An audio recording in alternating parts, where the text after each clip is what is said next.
Okay guys, we are here at Thorncrest Ford in Toronto, and today we're going to take a look at a 2023 Ford Bronco.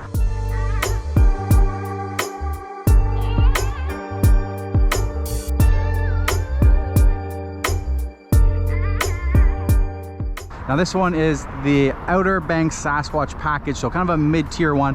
Beautiful green exterior. We also have an upgraded one here, so if you're interested in getting a Ford Bronco, you want lots of upgrades, the dealership can do that for you. We have upgraded front bumper with a winch, upgraded wheels, we have the side skirts are upgraded, as well as at the back we have the rear bumper upgraded. So there is a lot of upgrades that you can do to a Ford Bronco, or if you just want to get the nice package from the factory, you can do that with this Sasquatch one. Now I do have Jim here. Jim is a client advisor at Thorncrest Ford. He's going to walk us through the Ford Bronco, then we're going to go for a virtual test drive for you guys so you have a good feel for what it's like to be behind the wheel of the Ford Bronco. Jim, let's do a walk around on this quickly. Sure. I love this green exterior. What's this paint called? Emerald green. Emerald green. Yeah, it's beautiful. And then opening up the trunk, let's just start at the back here since we are. Correct. Opens up sideways. We have a big spare tire on the back, lots of cargo room, a little bit of tiny storage in the rear jack there, and some tie down straps. How do we, does this open up at all or not with the convertible? It does not with the convertible. Does not with the convertible. The hard top would have the advantage over the soft top. So if you can either get the hard top or the soft top, and if you have the hard top, then the back glass will go up. But at least this way you can take the whole roof off though, right? Absolutely. And, okay. Whereas the hard top has each panel that can be removed, where this one's quick. You basically, while you're in a red light or a stop light, just lift it and retract it back. So a lot faster with a convertible. We also have the fifth wheel spare tire with the rear view camera poking out from behind. I like that design. Coming around to the side, we have some big beefy all-terrain tires and wheels on this one. A nice side skirt that comes along. Back seat wise, ooh, beautiful brown cloth interior. Up and in, we have a nice handle there sitting in. So it's a little bit tight, but I'm sure it looks like the driver's seat's pushed back quite far compared to where it would normally be. All the room you really need for adults. Got charging cables back here. That's awesome. Lots of headroom. Let's hop into the front and take a look at the front.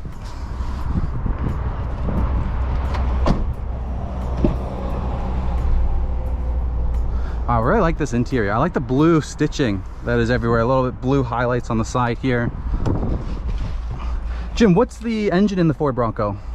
Two choices: the 2.3 liter turbo, which is about 270 to 280 horsepower. This particular one happens to have the optional 2.7 twin turbo V6 2.7 EcoBoost, and this develops over 330 horsepower. Wow. Now, if your wallet is got a little bit of room, you'd also consider the Raptor, where it has the 3 liter over 400 horsepower configuration. Wow. As well. So three options for depending on how much power the customer wants. Excellent.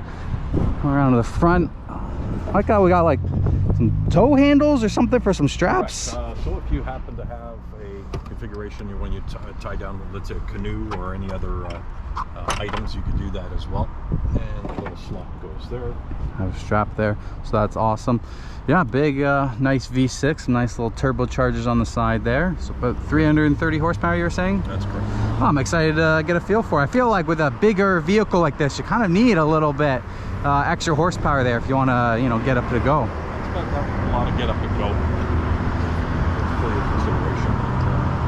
There's a few features that I like, is the glossy grille in the front as well, and this has got the built-in camera in the front as well. Yeah, front camera. I like the headlight design that Ford has here. Exclusively on the Outer Banks is the more different look to it. The way you can tell visually is that Outer Bank models have color matching mirror caps with the handles, whereas the other models do not have that look to it. Excellent. All right, well, let's get behind the wheel and go for a drive.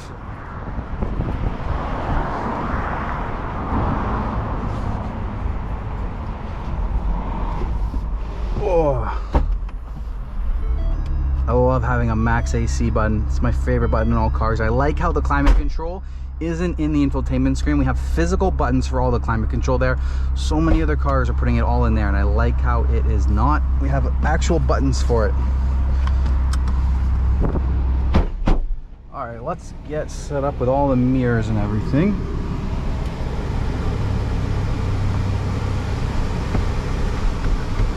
got manual seats in here.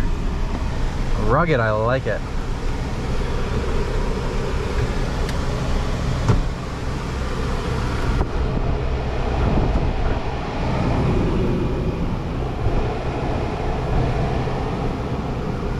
There's a couple of features I wanted to review with our viewers that you actually have on command. You can lock up the front differential and or the rear differential, and also there's a pivot point where it will lock up the rear wheel and allow you to pivot around in an area where you have some area in the trail where it's getting a little dicey, and then you could give yourself a little better maneuverability to get out of a... That's incredible. So this isn't just supposed to look like a trail vehicle, it's going to perform like one as well. Correct.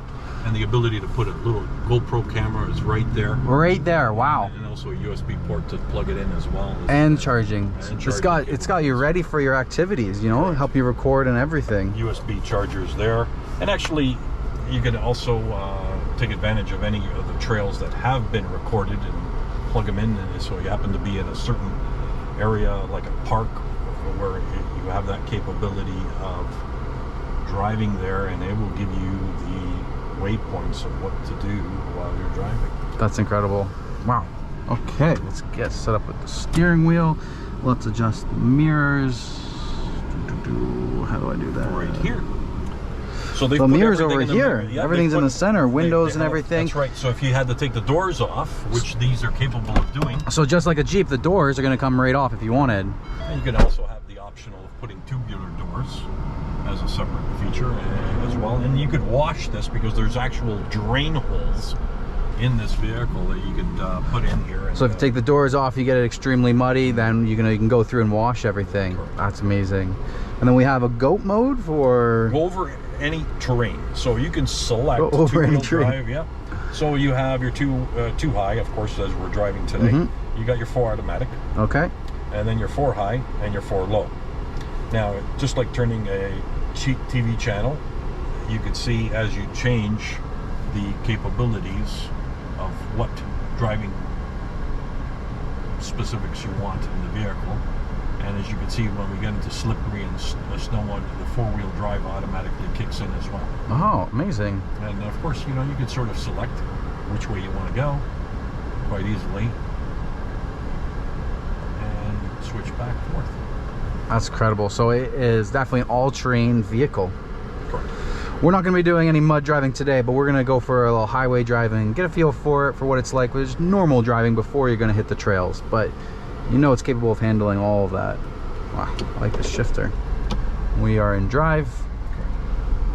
I mean, there's a big curb ahead of us, but we don't really need to worry about it, do we? No. Oh, perfect. Perfect. We have the green light. Oh, it's dropping down. No problem. Definitely, you know, if you need to hop some curbs or something, this car will handle that for you. Or tear up somebody's lawn if you don't like them. Make sure it's wet though. Yeah. Well, already I'm very comfortable. I've never driven one of these cars, but I already feel very comfortable behind the driver's wheel. It looked a lot bigger on the outside than it feels in the driver's cockpit. Now that I'm up in the driver's cockpit, it doesn't feel like it's such a large vehicle. I feel a lot more comfortable with it. Looks like we have active stop and go cruise control on this vehicle as well. Correct. So some of the upscale features of a vehicle are all in here as well. Yeah, not to mention a very large infotainment touchscreen system as well. I do love how the climate control menu still has its own physical buttons down at the bottom, but you have a large screen for navigation and the Apple CarPlay, Android Auto, I assume. Correct. As well. Wireless as well. Wireless, wow, beautiful. Now it looks like we kind of have half of a digital gauge cluster for the driver's cockpit, or gauge cluster here. Looks like the right side's digital, but we still have one physical gauge for speed. I like that. A little bit of a mix between both. Now, are we in normal mode or the sport mode? We are in normal mode. Normal mode.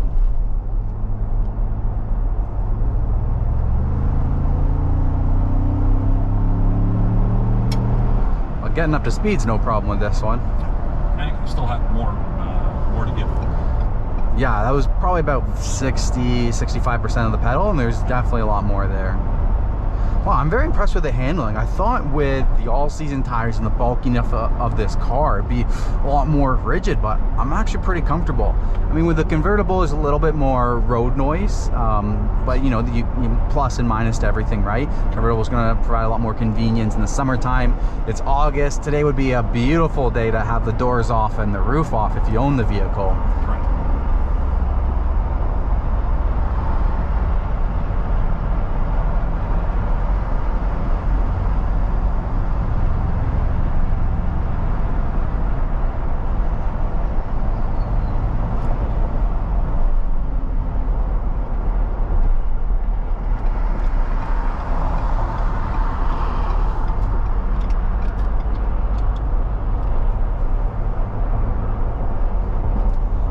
Top is an optional feature.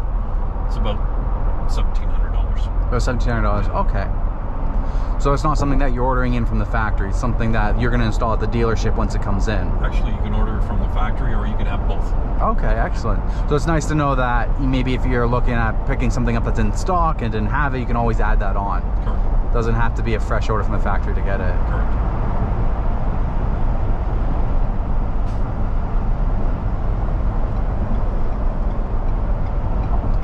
How do we move this over into sport mode? Just by turning that dial right there. So normal, eco, sport. So as soon as you go into sport, it's 4-wheel automatic? Yes. Like that. Definitely a little bit more grunty there. Correct. Wanting to give you more power.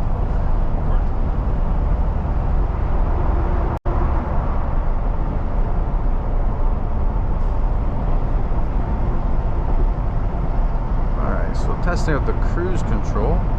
Turn that on. Screen in front of me goes on. We have it set at 99, 100. Nobody's really in front of me right now, but if somebody did, I feel confident that's going to slow down automatically for me. How big is the fuel tank in one of these? I think it's just like shy of 100 liters. Wow, so that's a big, big fuel tank. You don't have to fill up too often. So there we go. Now the radar is sensing this car in front of us, and our speed is slowing down automatically. Such a beautiful feature to have, especially in this Toronto area where 427 rarely looks like this. You try and go on the Gardner and try and go into the city, into downtown Toronto, you just instantly stop and go. Right now, based on the amount of bars that you've situated on, or chevrons, in related to the distance, you're about a 2.5 second gap. So I can click this button, decrease that distance. Correct. So it's going to be following a little bit, doesn't want to let as many people merge in front of you maybe, Correct. if you're going to keep on the shorter distance. Somebody decides to pull a move on you, at least it will back off a lot more quicker. A lot quicker. That is good to have. I like how on the steering wheel you have all the cruise control and some volume on the left, and then more infotainment controls on the right. So if I click these 3 lines, looks like we have main menu views that we can go through and adjust. So with this digital screen, we can even see the navigation here as well. If you've programmed any navigation settings, yes, it will pop up on the screen and give you the ability to see where you're going. So we have standard navigation, but it's locked while we're driving. Are you the passenger? So you can override it as a passenger, so that's nice. So it doesn't completely lock you out, and the passenger can have the capabilities. Just gives you a couple extra prompts and recommends you don't use it as a driver. Correct. And it's voice activated as well, so you can tell it what address you want to go. Well, let's try that. So there's a button here. Navigation. The USB device is currently not connected.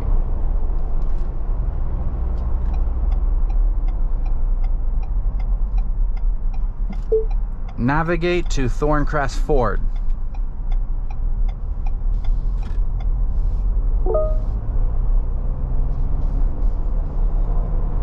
Which item would you like? Which one? Thorncrest Shareway? 3? Perfect. Just tap. Starting route to Thorncrest Shareway. Obey traffic laws, be alert, and use voice commands while driving. Yes, I will. Thank you.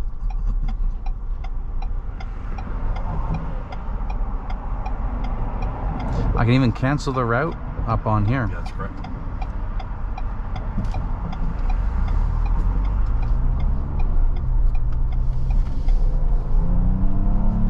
Proceed 1.3 miles on the East Mall.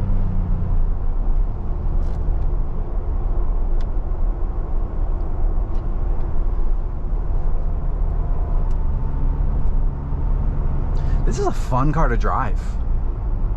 I mean, if you're looking for kind of that off-road vehicle to be able to go through the trails and on the weekends and have some fun with it, but still very fun to drive, even just the normal commutes that you're going to be doing going back and forth to work. I mean, this could be a very, very fun summer car.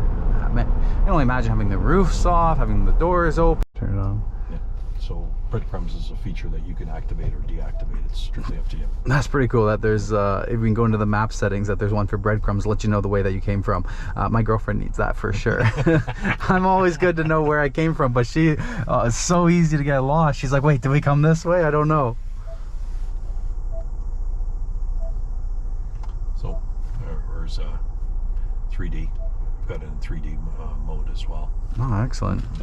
Seems like there's a lot of adjustability that you can go through. Even with this gauge cluster, I was playing around here. In 0.2 miles, turn left to Thorncrest Ford. Trip fuel, off-road, navigation, phone, audio settings. And when you go back, you can also scroll through on the right side, have different information that's going to display up there, like how's the drivetrain right now, tire pressures. Turn left to Thorncrest Road. Yeah, we'll go around him.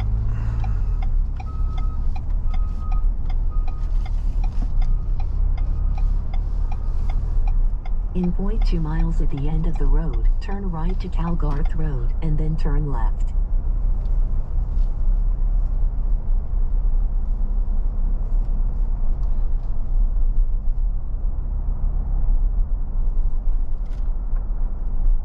Turn right to Calgarth Road, and then turn left. Is it possible to turn the voice off?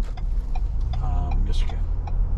Perfect, right there. I always like navigation, but I never need them to tell me how often I need to turn when I'm always looking at the screen already.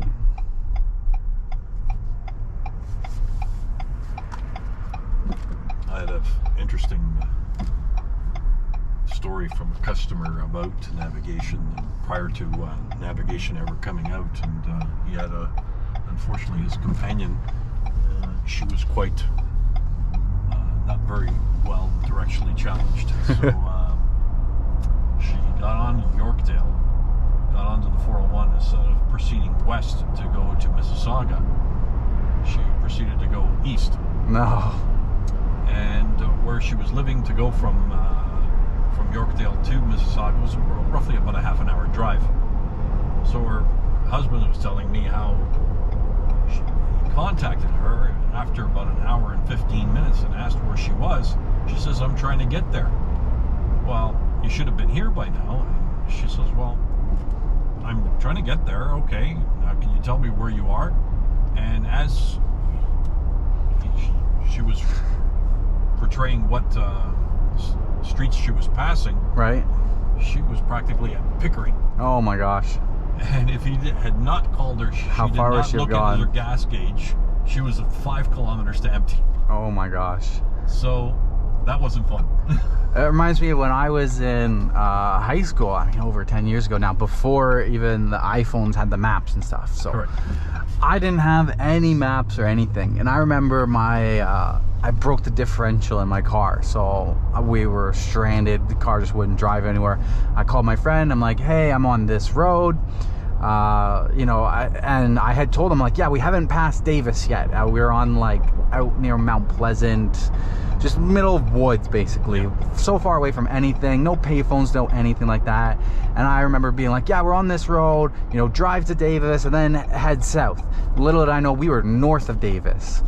And an hour later, he never showed up. And we were like, my phone died. I couldn't call him. I had to flag down somebody passing by. It's 11 o'clock at night. I had to flag down a random person and ask their phone. And I call him. I'm like, dude, where are you? He's like, I'm at the bottom. He's like, I'm at the bottom of this road. I went all the way south. Where are you? I'm like, dude, what do you mean? Like, I'm on the road. And then I'm like, I asked the guy, I'm like, hey, where are we? He's like, yeah, you're north of Davis. And I'm like, oh my God, I gave him the wrong instructions. Nowadays, I mean, you need somebody to pick you up, you just send them your location on your cell phone, and navigation right there to you. It's incredible, just the technology of navigation nowadays compared to where it used to be 10, 20 years ago, where you're looking at paper maps trying to figure out where to go. Yes. Navigation is very, very, I don't know how people live without, how they lived without it now. We survived. Yeah. I remember my mom, we used to go down to the States all the time when I was a kid, and she'd always have the maps printed out, MapQuest printed out and stuff like that. And we were always selling horses, and she was always hauling a trailer and stuff, and I was like, I don't know how she did it. God, I would have been lost. It's like I can look at a map, and I guess on a map with roads, it's like, okay, this is the road, I know where I am now. Yes. But on the, sometimes when it's been so long since you've seen a road, it's like, where am I? Yes. Now the navigation is really nice. I like how it's showing me which lanes I need to be in, showing me in the gauge cluster. So it's nice that you have all the technology here, but it's not overwhelming. It's not the whole screen's over here. It's still what you need, but not too much. Doesn't overdo it. More, you know, this truck is meant for more off-roading than not, and it seems like the Bronco's done that very well.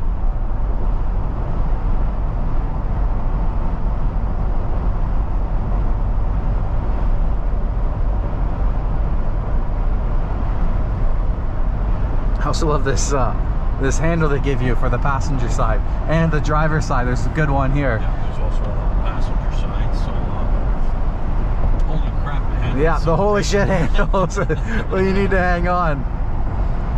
Yeah, absolutely.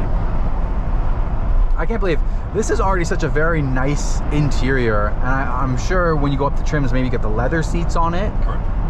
But it's about a $2,400 option. $2,400 option for the leather seats. I mean, it's already so nice. And they're I love the washable, brown you know, up you here. can clean them and not worry about them heavily.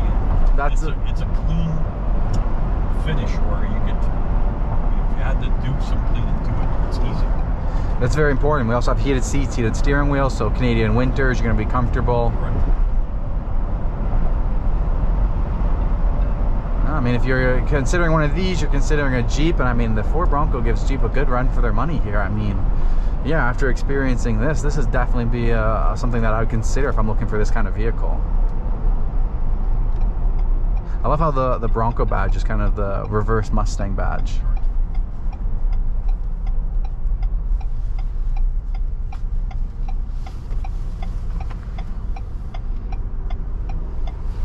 A little bit of center storage here. There it is. Oh, pretty deep. There's a little felt pen there. Putting stuff in here. This pops out. Put that on the bottom. Put that at the bottom, and that flips over here. And there is a 12-volt nice. charger in here as well. Perfect. Windows are in the center. 2 cup holders. Wireless device charging tray. I like this badge. Michigan Assembly Plant.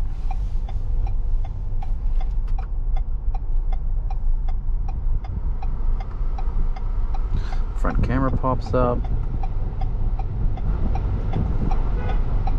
What's this button do? Turns off your rear sensors. Oh, okay, that makes sense. In case you know what's there. You don't want the alarm going off consistently. And you can change your view on your cameras. Wow. Oh, wow, that's nice. So you can really see anything's coming along, the row. 180-degree. I like how responsive it is. What's what was it showing us here? Zone lighting. It lights up the vehicle all around because there are LED lights in the Outside rears. lights. Yeah. Ah, that's amazing. Really for the off-road. They thought of everything. Correct. When you're approaching the vehicle as well. Apple CarPlay and your Android Auto. And you can do over-the-air updates as well when you pull up to a Wi-Fi spot if you want to, or you can use your phone as a guideline. Beautiful. All right.